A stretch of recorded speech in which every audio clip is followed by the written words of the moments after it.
మీ ఎలాంటి వ్యాపార ప్రకటనలకైనా వెంటనే మా ఛానల్ సంప్రదించండి. ప్రస్తుతం మనతో పాటు ప్రముఖ ఆధ్యాత్మికవేత్త వేదిక్ ఆస్ట్రాలజర్ గోనుగంట్ల సురేష్ బాబు గారు ఉన్నారు. గురువు గారితో మాట్లాడేద్దాం. నమస్కారం గురుగారు. మణికంఠ గారు నమస్కారం అండి. గురుగారు, జూన్ నెల కన్యా రాశి వాళ్ళకి ఎలాంటి అదృష్టాన్ని తీసుకురాబోతుంది? మరి వీళ్ళకి ప్లస్లు మైనస్లు అంటే ఏం చెప్తారు? ఈ నెల వీళ్ళు ఎలాంటి జాగ్రత్తలు తీసుకోవాలి? సో ముందుగా మనం అమ్మవారిని ప్రార్థన చేద్దాం, అందరికీ చక్కగా ఉండాలని. ఓం గం గణపతయే నమః. స్వర్ణలక్ష్మి నమస్తే అస్తు పరబ్రహ్మ స్వరూపిణి రాజ్యం దేహి ధనం దేహి సర్వ కామాంచ దేహి మే. 12 రాసుల వారికి చక్కగా అమ్మవారు ఈ వచ్చే జూన్ మంత్లో ప్రతి ఒక్కరికి బ్రహ్మ జ్ఞానం ఇవ్వాలని, తద్వారా అందరూ హ్యాపీగా ప్రతి నిమిషం ఉత్సాహంగా ఉండాలి. వాళ్ళ లైఫ్లో ఎలాంటి చీకులు బాధలు లేకుండా ఎప్పుడు నవ్వుతూ ఉండే ఒక సామర్థ్యం వాళ్ళకి ఉండాలని, అలానే ప్రతి ఒక్కరికి అధికారాన్ని, పవర్ని, స్టేటస్ని, వాళ్ళ మాటకి ఒక పలుకుబడిని, ఒక గౌరవాన్ని ఇచ్చే విధంగా ఉండాలని అమ్మవారికి కోరుకున్న. రాజ్యలక్ష్మి కటాక్షం ఉండాలని, ప్రతి ఒక్కరికి ధనం విపరీతంగా ఉండాలి. ఇది ధనం లేదు, ధనం వల్ల మీకు ఈ పనులు చేయలేకపోతున్నాం అలాంటి ఫీలింగ్ లేకుండా అలా ప్రతి ఒక్కరికి ధనం చక్కగా సమృద్ధిగా ఉండే విధంగా అని మనం అమ్మవారిని కోరుకుందాం. ముఖ్యంగా నాకు బాగా నచ్చింది ఏంటంటే సర్వకామాంచ. ఓకే, అనుకున్న కోరికలన్నీ తక్షణమే. ఎందుకంటే మనం చాలా విషయాల్ని అధికారంతో, పవర్ తోటి కొనలేము, చాలా విషయాలు ధనంతో కూడా చేసుకోలేము. ఇవి కాకుండా అమ్మవారి కృప ఉండటం వల్ల ఇంకెలాంటి కోరికలైనా నేర్చుకోవచ్చు. కాబట్టి సర్వకామార్థ సిద్ధి సర్వకామాంచ దేహిమే. అమ్మవారిని మనకున్న ప్రతి కోరిక కూడా ఇమ్మీడియట్గా తక్షణం ఆ కోరిక అలా రావటం, అలా ఇమ్మీడియట్గా మనకి అనుకున్న పనులు జరిగే విధంగా అమ్మవారి యొక్క కృపాకరణ మన మీద ఉండాలి. ఈ రాశి ఫలాలు వాళ్ళకి అందరికీ, చూసిన వాళ్ళందరికీ 12 రాశుల వారికి ఉండాలని చెప్పేసి, అందరూ బాగుండాలని చెప్పేసి మనం కోరుకుంటూ ముందుకెళ్దామండి. ముఖ్యంగా మనం ఎప్పుడూ చెప్పుకుంటూ ఉంటాం, ఆ ప్రతి ఒక్క మంత్కి కొన్ని విశిష్టతలు ఉంటాయి. ఈ జూన్ మంత్ వచ్చేటప్పటికి అధిక జ్యేష్ఠ మాస పౌర్ణమితో స్టార్ట్ అయ్యి నిజ జ్యేష్ఠ మాస పౌర్ణమితో ఎండ్ అవుతుంది. అంటే 2 పౌర్ణముల మధ్య ఇది ఉంటుంది. ఇందులో ఫస్ట్ 15 days మనకి అధిక మాసం కాబట్టి పెళ్ళిళ్ళు, ముఖ్యమైన కార్యక్రమాలు ఉండవండి. కానీ 15వ తారీఖు నుంచి అక్కడి నుంచి యథావిధిగా పెళ్ళిళ్ళు అవన్నీ చక్కగా ఉన్నాయి. ఈ 15 days కూడా అందరూ ఈ షాపింగ్లు అవి ఇవి చేస్తూ బిజీగానే ఉంటారు. కాబట్టి టోటల్గా ఒక మంత్లీ అనేది సెలబ్రేటెడ్ మంత్ అని మనం అనుకోవాలి. తర్వాత ఇందులో ఆధ్యాత్మికంగా మనం చూసుకుంటే, ఇందులో ఈ మంత్లో 2 శని త్రయోదశులు ఉన్నాయండి. ఇది చాలా రేర్గా వస్తుంది. ఒకనొక టైంలో 5 మాసాల వరకు, 6 మాసాల వరకు, లాస్ట్ ఇయర్ అనుకుంటా 5 months వరకు శని త్రయోదశ రాలేదు. సో ఈసారి పర్టికులర్గా శనికి సంబంధించిన రాసులు ఎవరైనా బాధలు పడుతూ ఉన్నారో వాళ్ళకి ఆ 2 శని త్రయోదశులు ఉన్నాయి కాబట్టి చక్కగా సద్వినియోగం చేసుకోవాలి. వీటితో పాటుగా ఏరువాక పున్నమి అని ఉంటుందండి. అది చాలా విలేజెస్లో ఇంకా బాగా సెలబ్రేట్ చేస్తారు. ఎద్దులకి చక్కగా కొమ్ములకి రంగులు వేసేసి, గంటలు కట్టి, ములికర్ర పట్టుకొని, ఒక తప్పట్లో పెట్టుకొని, అవన్నీ ఏమంటారు భజంచేలు పెట్టుకొని గుడి చుట్టూ తిరిగేసి అక్కడి నుంచి వెళ్ళిపోయేసి అరకలు దున్నుతూ ఉంటారు పొలాల్లో. ఈ ఏరువాక పున్నమి ఈ విలేజెస్లో ఇప్పటికీ చాలా చక్కగా బ్రహ్మాండంగా చేస్తుంటారు. అది అందరూ మర్చిపోకుండా సెలబ్రేటెడ్ లాగా చేస్తూ ఉంటారు. అందరూ చేసుకోవాలని చెప్పేసి అది మనం కోరుకుందామండి. ఇలా అన్ని విశిష్టతలు కలిగిన ఈ జూన్ మంత్లో 12 రాసుల వారికి ఎలా ఉందో మనం చూద్దాం. జ్యోతిష శాస్త్రం ప్రకారంగా ఇంకొక ముఖ్యమైన విషయం ఏంటంటే, ఇందులో 5 గ్రహాలు మారుతూ ఉన్నాయండి. గురువు మారుతున్నారు జూన్ 2న. తర్వాత గురువుతో మాటు జూన్ 8న వచ్చేటప్పటికి శుక్రుడు మారుతున్నారు. 21వ తారీఖున జూన్ మారుతున్నారు. 15వ తారీఖు సూర్యుడు మారుతూ ఉన్నారు. 2 రోజుల ముందే అంటే 29కి వచ్చేటప్పటికి బుధుడు కూడా మారుతూ ఉన్నారు. అంటే టోటల్గా 5 గ్రహాల యొక్క ఇంపాక్ట్ ఈ మంత్లో వీళ్ళకి ఎలా ఉందో మనం తెలుసుకునే ప్రయత్నం మనం చేద్దాం. 12 రాసుల వారికి మీరు ఒక మాట అడిగారండి, ఎలాంటి అదృష్టాన్ని తీసుకొస్తుంది అంటే, అదృష్టం అంటే అదృష్టం, అందులో ఇలాంటి అలాంటి అదృష్టం ఏముంది, వీళ్ళకి పక్కా అదృష్టమే. సో చాలా హ్యాపీ న్యూస్ అండి. ఈ రాశి వాళ్ళకి అన్ని గ్రహాలు చాలా బాగున్నాయండి. ఏదైనా గ్రహం బాగలేకపోయినా కానీ అది కూడా మిక్స్డ్గా ఉందే తప్ప ఇబ్బంది పెట్టే విధంగా ఏమీ లేదు. వీళ్ళకి ఒక గోల్డెన్ టైం స్టార్ట్ అయింది అని మనం చెప్పుకోవచ్చండి. ఖచ్చితంగా చాలా బాగుంటుంది. అది మనకు అనుకూలంగా అన్ని గ్రహాలు ఉన్నాయి. చాలా వరకు చాలా పెద్ద పెద్ద గ్రహాలను అనుకూలంగా ఉంది. ముఖ్యంగా గురువు మారటం అనుకూలంగా ఉంది. సూర్యుడు వల్ల ప్రమోషన్స్ వచ్చే అధికారం బాగుంటుంది. ఏకాదశిలో అంటే శుక్రుడు 11వ స్థానంలో ఉండటంతో కళాత్మకంగా, వైభవంగా ఉండే అవకాశం చాలా ఎక్కువగా ఉంది. మనం చూస్తే ఈ రాశి వాళ్ళకి ఉన్న ఫస్ట్ నక్షత్రాలు ఉత్తర 2, 3, 4 పాదాలు, హస్త 1, 2, 3, 4 పాదాలు, చిత్త 1, 2 పాదాలు అంతా ఇందులో ఉంటుంది. ఎక్కువగా హస్త నక్షత్రం అంతా ఈ రాశిలో ఎక్కువ ఉంటుంది, 4 పాదాలు. మిగతా అన్ని పార్షియల్గా ఉంటాయి. మనం లఘు గోచారం, సూక్ష్మ గోచారం ప్రకారం చూస్తే ఇందులో ఉన్న పేరు పదాలను కూడా చెప్పుకుంటానండి. ఇందులో పేరు ప్రకారం టో, పా, పీ, పు, షం, నా, టా, పే, పో అన్న లెటర్స్ అంతా కూడా ఈ కన్యా రాశిలో ఉంటారు. సూర్యుడు వల్ల వీళ్ళకి ఏం జరుగుతుందంటే, ఫస్ట్ ఒక్కొక్క గ్రహం సూర్యుడు 10వ స్థానంలో ఉండి క్రియాఫలం ఏదైనా ఎఫర్ట్ పెట్టుంటే ఇప్పటిదాకా దానికి రిజల్ట్ వస్తుంది. రెండోది 8వ స్థానంలో కుజుడు ఉండటం వల్ల మిక్స్డ్ రిజల్ట్ వస్తుంది. ఒకటి అనుకున్న డేంజర్స్ టు లైఫ్ అనుకోవచ్చు, బట్ మిక్స్డ్ రిజల్ట్ ఇస్తారని చెప్పుకోవచ్చు. బుధుడు 10వ స్థానంలో ఉండటంతో ఆల్ రౌండ్ ప్రాస్పరిటీ, కంప్యూటర్ ఉద్యోగాలు చేసే వాళ్ళు, సాఫ్ట్వేర్ వాళ్ళకి అద్భుతమైన పీరియడ్ మనం చెప్పుకోవచ్చు. శుక్రుడు ఏకాదశి 11వ స్థానంలో ఉండటంతో సినీ రంగంలో ఉన్న వాళ్ళకి, కళాకారులకి కానివ్వండి, ఓవరాల్గా ఆల్రౌండ్ ప్రాస్పరిటీ గ్రోత్ ఉంటుంది. పెళ్ళి కాని వాళ్ళకి పెళ్ళి అయ్యే టైం అయితే చక్కగా ఉందండి. ఈ రాశి వాళ్ళకి అద్భుతంగా ఉంది. ఇప్పటిదాకా పిల్లలకి ఎవరైనా ప్లాన్ చేసుకోకపోతే ఇది బెస్ట్ టైం అని మనం చెప్పుకోవచ్చు. ఇలా వాట్ నాట్ ఒకటి కాదండి, అన్ని యాంగిల్ ఆల్ రౌండ్ ప్రాస్పరిటీ అని మనం చెప్పుకోవచ్చు. అఖిల విషయ భోగం సంస్కృతంలో, ఆల్ రౌండ్ ప్రాస్పరిటీ ఇంగ్లీష్లో సర్వతో సర్వం శుభం అని మనం చక్కగా చెప్పుకోవచ్చు. అంతా అభివృద్ధి అని మనం చెప్పుకోవచ్చు. సో అంతా బాగుంది కాబట్టి మనం ఎక్కువగా మాట్లాడిన అవసరం కూడా లేదు. వీళ్ళు వీడియో కూడా ఎంతసేపు చూడని అవసరం లేదో నేను అనుకుంటాను. ఇందులో మనం బాగా గమనించుకొని చూస్తే ఈ రాశి వాళ్ళకి ఇప్పటిదాకా జాబులు ఎవరికైతే లేకుండా ఉంటాయో జాబులు వచ్చే అవకాశం చాలా ఎక్కువగా ఉంటుంది. ప్రమోషన్స్ వచ్చే అవకాశం చాలా ఎక్కువగా ఉంటుంది. మేనేజ్మెంట్ పొజిషన్లో ఉన్న వాళ్ళకి, నాయకత్వ లక్షణాలు కలిగిన వాళ్ళకి, లీడర్షిప్ రోల్స్లో ఉన్న వాళ్ళకి ఒక బెస్ట్ టైం అయితే వీళ్ళకైతే వచ్చిందని చెప్పుకోవచ్చు. వీళ్ళ మైండ్ చాలా షార్ప్గా ఉంటుంది. వీళ్ళ యొక్క ఈ గురువు యొక్క ప్రభావంతో వాళ్ళ మైండ్, వాళ్ళ ఇంట్యూషన్, వాళ్ళ గైడెన్స్ని చాలామంది యాక్సెప్ట్ చేసుకొని చక్కగా హార్మోనీతో బ్రహ్మాండంగా వాళ్ళు ఉద్యోగాలు చేయగలిగే కెపాసిటీ వీళ్ళకైతే వస్తుంది. ఇది మనం సమరీగా చెప్పుకుంటే, బాగున్నప్పటికీ కూడా పలానా విషయాల్లో జాగ్రత్తగా ఉండాలి, లేదంటే ఇబ్బంది పడతారంటే ఏం చెప్తారు వీళ్ళకి? ఇది మీరు రివర్స్లో అడిగారు క్వశ్చన్. అలా బాగుంది అనేసరికి వీళ్ళకి సూర్యుడు 10వ స్థానంలో ఉండటంతో ఏమవుతుందంటే 6 రకాల లాభాలు ఉంటాయండి. సూర్య భగవానుడు 10వ స్థానంలో ఉచ్చ స్థానంలో ఉన్నాడు. వచ్చేస్తాం కదా, మన దిగ్బలం ప్రకారం మంచి పొజిషన్లో ఉన్నారని మనకి శాస్త్రంలో చెప్తుంటుంది. ఏమవుతుంది, మనకి సూర్య భగవానుడికి 7 గుర్రాలు వెళ్తూ ఉంటాయండి. ఒక్కొక్క గుర్రాన్ని ఒక్కొక్క సంపదని తీసుకొని వస్తూ ఉంటుంది అని చెప్తారు. అందుకని ఇంద్రధనుస్సులో 7 రంగులు ఉన్నట్లుగా 7 రకాలుగా మనకి చక్రాలు మనకి ఉంటాయి కదండి. మనకి సప్త చక్రాలు అని ఉంటాయి అనమాట. ఇవి కూడా యాక్టివ్ చేస్తూ ఉంటాయి అని చెప్తారు. అందుకని సూర్యుడు ఎప్పుడైతే అనుకూలంగా ఉంటారో, అప్పటిదాకా సూర్యుడు సరిగా లేని వాళ్ళు సూర్యుడు భగవాన్ భాగంగానే వాళ్ళ పర్సనాలిటీ మారిపోతుంది. ఎలా జరుగుతుందండి అది? ఎలా జరుగుతుంది? That is the miracles of మన జ్యోతిష్ శాస్త్రం చాలా క్లీన్గా వివరించడం జరిగింది. ఇందులో వీళ్ళకి అర్ధసిద్ధి అంటే ధనం వస్తుంది. నెక్స్ట్ ఆరోగ్యం, అప్పటిదాకా హెల్త్గా సరిగా లేని వాళ్ళకి ఆరోగ్యం బాగుంటుంది అంటే. నెక్స్ట్ బంధువులతో బాగుంటారు, మిత్రులతో బాగుంటారు, రాజదర్శనం, హైయర్ అఫీషియల్ని, సీనియర్ పీపుల్ని అందరిని బాగా కలుస్తూ ఉంటారు. అంతేకాకుండా సుసల్లాఫ్ వాళ్ళతో మంచి డిస్కషన్ చేసి వీళ్ళకి కావాల్సిందంతా చక్కగా తీసుకుంటూ ఉంటారు. సుసౌఖ్యం, చక్కగా కంఫర్టబుల్గా ఉంటారు అని చెప్తారు. చూడండి, ఒక్క గ్రహం మనకి జీవితంలో బాగుంటే ఆ ఒక్క గ్రహం వాళ్ళని గొప్పవాళ్ళని చేస్తుంది అనే దానికి ఉదాహరణ ఈ శ్లోకమేనండి.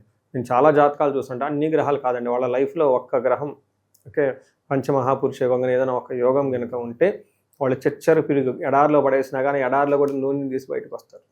సో కొంతమంది వీక్ పర్సనాలిటీస్ ఉంటారు, వాళ్ళ చుట్టూ అన్నీ ఉంటారు, కానీ అందరినీ తిట్టుకుంటా కూర్చుంటూ ఉంటారు అనమాట. ఇట్లాంటి వాళ్ళు కూడా నేను చాలామందిని చూస్తూ ఉంటాను. కొంతమంది దోషాలు అంటే కాలసర్ప దోషాలు అవి ఇవి. అందుకని హారోస్కోప్ ఎప్పుడు చూపించుకోవడం చాలా ఇంపార్టెంట్ అండి. ఎన్ని గ్రహాలు ఉన్నా ఒక దోషం, ఒక పెద్ద దోషం ఉంటే అన్ని గ్రహాలు పోతుంది అనమాట. ఒక మంచి యోగం, మంచి అద్భుతమైన యోగం ఉంటే ఎన్ని దోషాలు ఉన్నా కానీ పోతే మనకి శాస్త్రం వివరించారనమాట. దీన్ని ఈ ప్రకారంగా చూసుకుంటే ఇంటికి సంబంధించిన వ్యవహారాల్లో మీరు ఇందాక అడిగారు చూడండి, ఎక్కడ బాగలేదు అది కూడా చెప్పండి. ఇంటికి సంబంధించిన వ్యవహారాల్లో కొంచెం అన్కంఫర్టబుల్గా ఫీల్ అయ్యే సిచ్యువేషన్స్ ఉంటుందని చెప్పుకోవచ్చు. అలానే కుజుడు మిక్స్డ్ రిజల్ట్ అండి. ఒక యాంగిల్లో వీళ్ళకి ధనం ప్రకారం బాగుంటుంది, అనుకున్న పనుల్లో చక్కగా కర్తవ్య నిర్వహణ, ఓకే, తర్వాత అర్ధసిద్ధి, ధనం అనేది వస్తుందని చెప్పుకోవచ్చు. అయితే వీళ్ళకి ప్రాబ్లం ఎక్కడ ఉంటుందంటే 8th హౌస్లో కుజుడు ఉండటం వల్ల ప్రవాస కార్యహాని సాత్ కసారోగ పీడనం, స్థాననాశనం, రుణచ్ఛేద అని 4 రకాల్లో చెప్తారు. ఏమేమి ప్రాబ్లమ్స్ అంటే ప్రవాస, ఉన్న ప్లేసుల నుంచి దూరంగా వెళ్ళిపోవటం, ఫారిన్లో వెళ్ళటం, అవుట్ స్టేషన్ వెళ్ళటం, వెకేషన్కి వెళ్ళిపోవటం చేస్తూ ఉంటారు. తర్వాత కార్యహాని సాత్, పని అనేది చక్కగా చదవకుండా కార్యానికి ఆటంకం జరుగుతుంది, రెండో చెప్తూ ఉంటారు. 3వది స్థాననాశనం, ఉన్న పదవిలో ఇబ్బంది పడిపోతూ ఉంటారు. రుణచ్ఛేద, అప్పుల వాళ్ళు ఎక్కువ వస్తూ ఉంటారు. ఫైనల్ అండ్ మోస్ట్ ఇంపార్టెంట్ కాస రోగ పీడనం. కాస అంటే దగ్గు విపరీతంగా వస్తుందని మనం చెప్పుకోవచ్చు.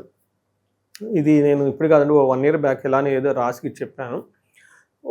ఎక్కడ నుంచి అండి, మనకి శ్రీకాకుళం, పార్వతీపురం అక్కడ నుంచి ఫోన్ వచ్చింది. అంటే మేము రెగ్యులర్గా మేము ఫాలో అవుతూ ఉంటాము. వెరీ ఇంట్రెస్టింగ్ ఫ్యాక్ట్ మీకు చెప్తున్నానండి. మాది అప్పట్లో ధనుస్సు రాశి వాళ్ళకి చెప్పాను, నాకు బాగా గుర్తు. మా ఇద్దరిది ధనుస్సు రాశి అండి, ఇప్పుడు కాదు అప్పుడు ధనుస్సు రాశి అండి. మేము జస్ట్ వాళ్ళు ఎక్కడో స్టోర్లో వర్క్ చేస్తారు, మధ్యలో లంచ్ బ్రేక్ అప్పుడు చూసుకుంటున్నారంట. ఒకళ్ళు చూసింటే వేరే వాళ్ళు కూడా నేను ధనుస్సు రాశి, ఇద్దరిది ధనుస్సు రాశి అంట. ఇందులో కసారోగ పీడనం అన్నారండి. మా ఇద్దరికి దగ్గులు వస్తున్నాయండి 15 డేస్ నుంచి, అది పోవటం లేదండి మీకు చెబుతున్నామని చెప్పేసి చెప్పుకొచ్చారనమాట. ఫీడ్బ్యాక్ అలా ఇచ్చారు అక్కడి నుంచి. అలా నాకు అప్పుడప్పుడు ఫీడ్బ్యాక్స్ ఇస్తూ ఉంటారు. కొంతమంది వాయిస్ నోట్లు, మెసేజ్లు పెడుతూ ఉంటారు. కామెంట్లతో పాటుగా పర్సనల్గా కూడా మెసేజ్లు పెడుతూ ఉంటారు అనమాట. సో ఇలా కసారోగ పీడనం దగ్గు విపరీతంగా వచ్చే అవకాశం ఎక్కువ ఉంటుందని గమనించాలి. ఇది కుజుని యొక్క మిక్స్డ్ రిజల్ట్ అని చెప్పుకోవచ్చు. అయితే శుక్రుడు వీళ్ళకి 11వ స్థానంలో ఉండటం చాలా చాలా మంచిది. శుక్రుడు 11వ స్థానంలో ఉంటే విపరీతమైన యోగ్యతనిస్తాడు. ఏ ప్రకారంగా పుష్టిం, శారీరకంగా పుష్టిగా ఉంటారు. పుష్టిం కాంతిం తదా కీర్తి ఇష్టసార్య సాధకం క్షీరాన్న భోజనం కుర్యా చక్రే ఏకాదశ ఫలం అని చెప్తారు. అంటే శారీరకంగా పుష్టిగా ఉంటారు, ముఖం కాంతివంతంగా ఉంటుంది. తదా కీర్తి, విపరీతమైన కీర్తి ప్రతిష్టలు వస్తుంటుంది. ఇష్టకార్య సాధకం, అనుకున్న పనులన్నీ చక్కగా చేసుకుంటూ ఉంటారు. క్షీరాన్న భోజనం, మంచి స్వీట్స్ పాయసానం చక్కగా తినేసి కుర్యా చక్ర ఏకాదశ ఫలం అంటే చాలా బాగుంటుంది, జయాన్ని కలిగిస్తూ ఉంటుందని చెప్తూ ఉంటారు. సో మీరు చూసారు కదండి, ఇప్పటిదాకా చూసుకుంటూ ఉంటే వీళ్ళకి 80 to 85% చాలా బాగుంది. ఒక బెస్ట్ టైంలో అయితే వీళ్ళు ఉన్నారు. Game changer, okay, life changing ఒక ప్యాటర్న్లో అయితే ఉన్నారు. ప్రతి ఒక్కళ్ళు దీన్ని సద్వినియోగం చేసుకొని చక్కగా ఉండాలని చెప్పి నేను కోరుకుంటాను. ముఖ్యంగా ఎవరికైనా సరిగా లేదు అని అనుకుంటే ఒక్కసారి హారోస్కోప్ మాత్రం ఖచ్చితంగా చూపించుకోవడం చాలా ఇంపార్టెంట్. అది చూసుకుంటే వాళ్ళకి లైఫ్ పదింతలో వెళ్ళే అవకాశం ఎక్కువ ఉంటుందండి. సార్, స్టూడెంట్స్కి ఎలా ఉంటుందంటారు? మనకి జూన్ నెల అంటేనే విద్యార్థులకి చాలా ఇంపార్టెంట్, అడ్మిషన్స్ కావచ్చు అన్నీ స్టార్ట్ అవుతూ ఉంటాయి. మరి వీళ్ళకి ఎలా ఉంటుంది? ఇది ఒక బెస్ట్ టైం అండి. వీళ్ళకి గురువు చాలా అనుకూలంగా ఉన్నారు, 11వ స్థానంలో ఉన్నారు. శుక్రుడు 11వ స్థానంలో ఉన్నారు. గ్రహస్థితి ప్రకారం అయితే చాలా చక్కగా ఉంది. బట్ ఇన్ కేసు రియల్ లైఫ్లో వాళ్ళకి ఏదైనా ర్యాంకులు రావాలి, హైయర్ ఎడ్యుకేషన్కి పెద్ద పెద్ద ఇన్స్టిట్యూషన్స్లో సీట్లు కావాలి, ఎంబీబీఎస్ కానీ ఇంజనీరింగ్ కానీ, లేదంటే కొంతమంది కాంపిటేటివ్ ఎగ్జామ్స్కి రకరకాల గవర్నమెంట్ వాటికి ప్రిపేర్ అవుతూ ఉంటారు. సో ఈ సహజంగా బాగుంది. బట్ వాళ్ళకి ఉన్న ఈ జాతకాన్ని కూడా చూపించుకోవడం చాలా అవసరం, ఎస్పెషల్లీ గవర్నమెంట్ జాబులు అయితే. బట్ అకాడమిక్స్ అయితే కొంచెం డౌట్గా ఉంది అనిపించుకుంటే ఇంకొకసారి గురువుకి సంబంధించిన వాళ్ళకి హోమం చేయించుకుంటే, మేధా దక్షిణామూర్తి కానివ్వండి, లేదంటే హయగ్రీవకు సంబంధించిన మూలమంత్రం జపం చేసుకుంటూ ఆ జపంతో పాటు వీళ్ళకి హోమము, దానాలు ఇవన్నీ చేస్తే చక్కగా అకాడమిక్స్లో పెర్ఫార్మెన్స్ చేసే అవకాశం చాలా ఎక్కువ ఉంటుందండి. మరి పరిహారాలు అంటే ఏం చెప్తారు సార్ వీళ్ళకి? సో వీళ్ళకి పరిహారము ఒక్కటే పరిహారం అండి, కుజుడు సరిగా లేరు. కుజుడు వీళ్ళకి 8వ ఇంట్లో ఉండటం వల్ల ప్రమాదాలు జరిగే అవకాశం ఎక్కువగా ఉంటుంది. డ్రైవింగ్ చేసేటప్పుడు చాలా ఎక్కువ జాగ్రత్తగా ఉండాలి. సుబ్రహ్మణ్యేశ్వర స్వామికి సంబంధించిన పూజలు చేసుకుంటూ, మనకి నాగుల కట్ట అంటారు అనమాట. మనకి ఓడల్లో కానీ బయట కానీ గొడవలో ప్రతి చోట ఉంటూ ఉంటుంది. రావి చెట్టు కింద నాగ పడిగలు ఉంటాయండి. అవి చూడటానికి కొంచెం దుమ్ము కొట్టుకొని అందరూ గుళ్ళకి వెళ్ళిపోతారు కానివ్వండి, ఎవరు పట్టించుకోరండి. బట్ యాక్చువల్గా శక్తి అక్కడ చాలా బాగుంటుంది. అందులోని కుజుడికి సంబంధించి కుజుడికి క్షేత్ర పాలకుడు, ఆయనకి అధిష్టాన దేవత క్షేత్ర పాలకుడు. అంటే ఎవరు? మనకి పోలేరమ్మ, తర్వాత మనకి క్షేత్ర పాలకులు ఉంటారు కదండి వాళ్ళు. ఇంకేం చెప్తారు? మనకి పోలేరమ్మతో పాటు వీళ్ళు అంకమ్మ, నూకాలమ్మ, పోలేరమ్మ, ఎల్లమ్మ ఇవి ఉంటారన్నమాట. గంగమ్మ. మనకి హైదరాబాద్లో వచ్చేటప్పటికి పోచమ్మ తల్లి. తర్వాత ఇలా క్షేత్ర పాలకులకి చాలా పవర్ ఉంటుందండి. అలా క్షేత్ర పాలకులకు కనుక దర్శించుకుంటే చాలా చాలా యాక్టివ్గా ఉంటుంది, మంచి రిజల్ట్ వస్తుంది. అలానే ఇక్కడ నాగుల కట్ట దగ్గర జంట పావులు కనుక వీళ్ళు అభిషేకం చేసి ఒక చిన్న కొబ్బరికాయ కొట్టి పూజ చేస్తే చాలా సంతోషపడిపోయేసి ఇమ్మీడియట్గా వెరీ క్విక్గా పవర్ఫుల్ రిజల్ట్స్ ఇస్తారండి. ఇలా సడన్గా జరిగే ఈ కుజుడు ఎప్పుడు రిజల్ట్స్ సడన్గా ఇస్తాడండి. ఓవర్ నైట్ మనకు తెలియదు, ఓవర్ నైట్ కాదు, కళ్ళు మూసి కళ్ళు చేసినప్పుడు రిజల్ట్ వచ్చేస్తుంది, మనకు అర్థం కాదు ఏం జరిగిందో కూడా.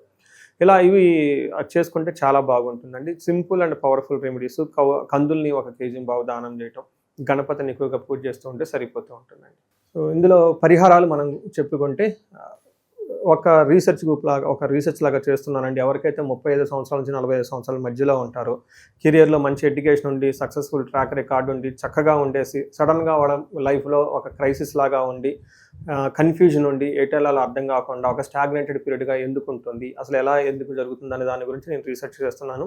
చాలామందికి మిడ్ లైఫ్ క్రైసిస్ అంటారు. 40 నుంచి 45 ఈ మధ్యలో చాలామందికి, జెంట్స్కి, ఈవెన్ లేడీస్ కూడాను మెనోపాజ్ని, హార్మోనల్ చేంజెస్ అని చెప్తూ ఉంటారు. బట్ మోడర్న్ సైన్స్ అందరితో ఆగిపోతుంది, మిడ్ లైఫ్ క్రైసిస్ అంటారు. బట్ రియల్ లైఫ్లో చూసుకుంటే ఆస్ట్రాలజీలో డిఫరెంట్గా చెప్తూ ఉంటారు. వాళ్ళకి లైఫ్లో ఏమైనా శాపాలున్నా, యోగాలున్నా, గ్రహ దోషాలున్నా ఆ టైంలో కరెక్ట్గా వాళ్ళకి యాక్టివేట్ అవుతూ ఉంటాయి అన్నమాట. ఈ టైంలో ఎవరైనా కనుక ఆగిపోయి ఉంటే ఒక్కసారి ఇండివిజువల్గా జాతకం చూపించుకొని ఒక్కసారి టోటల్ థరో స్కాన్, వాళ్ళ అసలు హారోస్కోప్లో ఎన్ని 11 నుంచి 13 రకాల శాపాలు ఈజీగా ఉంటాయి, అవన్నీ ఈ టైంలో యాక్టివేట్ ఉన్నాయా, ఏ దశలో, ఈ దశలో ఏమైనా వాళ్ళ జన్మజాతకంలో దశాభుక్తికి సంబంధించిన గ్రహాలు ఏమైనా దోషాలు ఉన్నాయా అవన్నీ చెక్ చేసేసుకొని వాటికి సంబంధించిన పరిహారాలు చేసుకుంటే లైఫ్ 10 గంటల ముందెళ్ళే అవకాశం చాలామందికి ఎక్కువ ఉంటుందండి. చాలామందికి ఎక్కువగా భార్యాభర్తల మధ్య అన్యోన్యత లేదని ఇబ్బంది పడుతూ ఉంటారు. అన్యోన్య దాంపత్య పాశుపత అభిషేకము, కొంతమందికి పెళ్ళిళ్ళు కావట్లేదని ఇబ్బంది పడిపోతూ ఉంటారు. విశ్వావసు గంధర్వరాజ హోమము, జపము, తర్వాత దాన తర్పణాలు చేస్తే ఖచ్చితంగా పెళ్ళి అవుతుంది. చాలామందికి ఈ టైంలో మాకు మనీ సోర్సెస్ లేదంటే ఇబ్బంది పడిపోతున్నాము అనుకుంటే స్వర్ణలక్ష్మి విశేష హోమం అని ఉంటుందండి.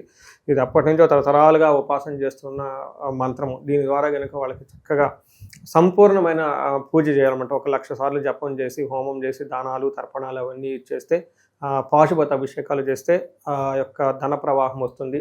మృత్యుంజయ పాశుపత అభిషేకము, సంతాన పాశుపత అభిషేకము, వీటితో పాటు వివాహానికి సంబంధించి శీఘ్రంగా వివాహానికి సంబంధించిన గౌరీ వర పాశుపత అభిషేకము, ఇలా ఎన్నో రకాల మనకి సమాధానాలు, సొల్యూషన్స్, రెమెడీస్ రూపంలో ఉన్నాయండి. ఎవరికైనా కనుక మేము ఆగిపోయాము లైఫ్లో అని అనుకుంటే ఒక్కసారి ఇండివిజువల్గా జాతకం చూపించుకొని అందులో దాని కారణాలు ఏంటో తెలుసుకొని ఆ యొక్క తీవ్రతను బట్టి అనమాట, ఆ యొక్క సమస్య తీవ్రతను బట్టి పరిష్కారాలు చక్కగా చేసుకుంటే లైఫ్ అనేది స్మూత్గా చక్కగా వెళ్తుంది. అందరికీ అమ్మవారు అష్టైశ్వర్యాలు ఇవ్వాలి, భోగభాగ్యాలు ఇవ్వాలి, అందరూ చక్కగా ఉండాలని చెప్పేసి మనం అమ్మవారిని కోరుకుంటూ సెలవు తీసుకుందాం అండి. నమస్తే.